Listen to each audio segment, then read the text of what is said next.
Hello everyone. এখন ঘড়িতে 10টা মতো বাজে। আজকে সকাল থেকে মেঘসোনার কাছেই বসে আছে। কালকে মেঘসোনা ভ্যাকসিন পেয়েছে, সেই জন্য আজকে খুব কান্নাকাটি করছে, কোল থেকে নামতেই চাইছে না। এই এখন এসেছি আমি সব জামা কাপড় যেগুলো কাঁচা হয়েছিল সেগুলো মিলতে। মেঘসোনা ভ্যাকসিন পাওয়ার পর পর 3 দিন খুব খিটখিটে হয়ে থাকে, ওর মেজাজটা ঠিক থাকে না, কোল থেকে নামতেই চায় না, খুব কান্নাকাটি করে।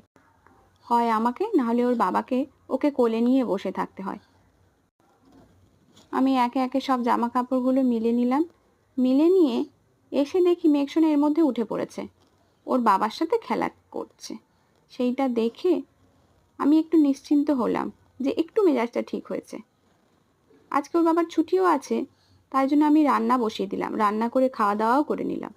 সন্ধেবেলা ওর বাবা বাজার থেকে এনেছিল মোমো। আমার গরম গরম মোমো শীতকালে বেশ ভালো লাগে। আজকের মতো টাটা।